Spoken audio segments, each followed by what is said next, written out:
let's begin with, we are smack in the beginning of the summer. So how tuned in are people, and what type of person do you think will be watching this debate? Yeah, these are important questions. I focus mainly on young Black Americans and young diverse Americans. And what we saw just now is the truth. A lot of young people are having a hard time tuning into politics because they can't figure out where to find accurate information that actually reflects what's happening in the world. So many young people are tuning out. And where they are now is they're concerned about choosing, for what people say, is the lesser of two evils. They want a better choice in November. And many of them are saying that if they aren't going to have a better choice, then they're just going to stay home. And yet these are the choices they have. So it just raises the question of how those choices are able to convince them to actually show out and vote. What issues could drive that, could force them to the polls in November, or at least encourage them in that direction? Absolutely. For many people, we are still thinking about Roe v. Wade and the fact that Roe v. Wade was overturned. Many young people who are thinking about casting their ballots, some of them for the first time, are concerned about what this means for their long-term longevity and their health. So, I do a lot of work with what's called the Gen Forward survey. It's housed at the University of Chicago, and it's a nationally representative survey with samples of young Black Americans, Latinos, and also Asian and Pacific Islanders.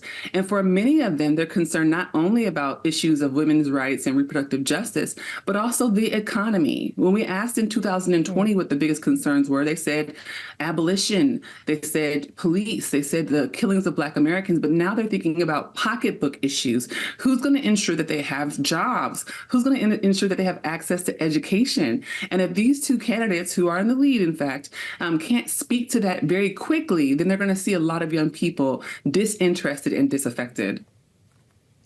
But the question, I think, coming with this debate is, how do you even get young people to watch, especially to watch right now? How do the candidates engage them this early? So what the truth about the matter is that media still functions very much the same way as it always has functioned. Traditional news media, we're used to seeing, the penny press and television news. But for many of these new voters, they're getting their news on Twitter and they're getting their news on TikTok and Instagram, but it's still the same news. It's just snippets of what people are saying on C-SPAN, right? So they may not tune in live to the debate, but they will absolutely see snippets and excerpts from people who are often translating that information for younger audiences. So for, our lead candidates, and specifically I'm thinking about Biden, because a lot of young folks at the margins are hoping that he will speak to issues that they are concerned about. They're thinking about Gaza. They're thinking about why their money is going to fund what many are calling a genocide in the West Bank. He has to speak to those things, and whether or not they tune in that day, they will see excerpts, they will see clips, and he doesn't want to be made into a meme. You said something that I found very interesting. You said a lot of people see snippets. Sometimes when people do see snippets, though, and not the whole debate or not the whole answer, they don't fully get the entire context of what was said. How do the candidates make sure the voters find that out? That is absolutely right. And that's why political messaging right now is so important. This is why when these candidates are running for office and they're making their proclamations about what's important to them, they have to get right to the point. We all know, we've all been, exposed to the politicking for some time. And we know that there's a lot of kind of political language and jargon that's a part of this process.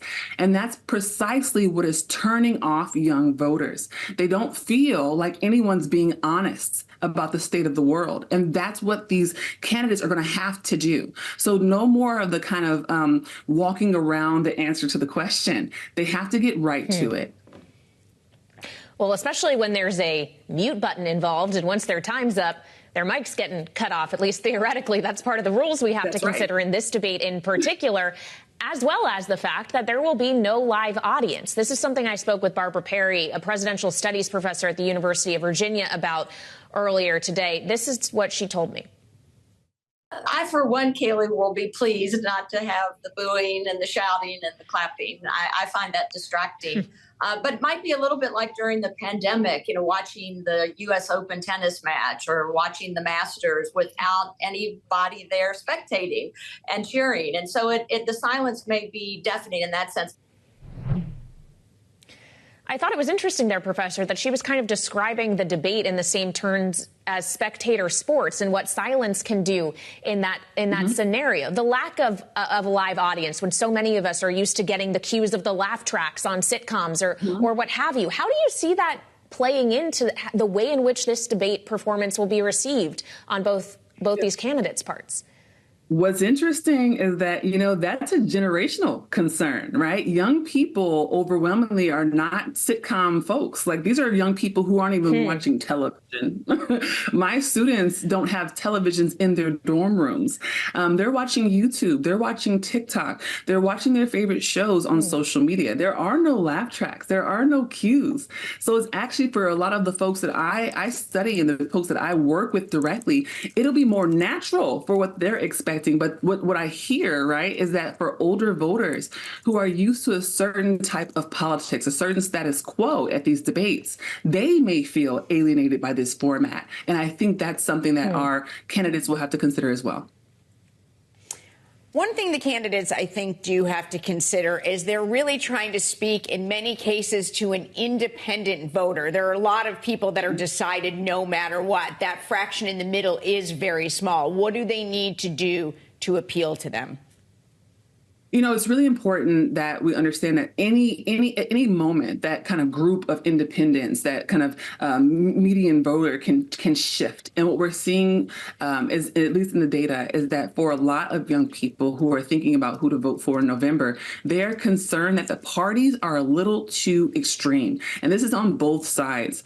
There are a lot of young folks who say that Democrats are far too liberal and that conservatives are far too conservative. But I think that what we actually see here is that for Republicans in the data, it's actually more young people who say that Republicans are too far. So I think to get those independents, to get those median voters, they'll have to appeal to those conservative voters who are teetering, those conservative voters who are concerned that their party is no longer leaning toward their values and is starting to move to a place that feels like the fringe. And that's usually how it works. It's a pendulum-like effect every election, depending on where those independents will go. And this year, based on our polling, it looks like it might actually be a pendulum swinging toward the conservative side. And that might be where we can find some of those voters. Well, it's also interesting to consider, Professor, as in our final moment with you, that we've already established that a lot of young people, especially, or people of color, don't particularly like these candidates. They don't like the choices they have at the top of the ballot. Could they, though, be driven to go out and vote for everybody else that's on it, for Senate, for the House, for their own state races? How should we consider that factor, and what kind of coattail effects that Biden and Trump may be able to rely on?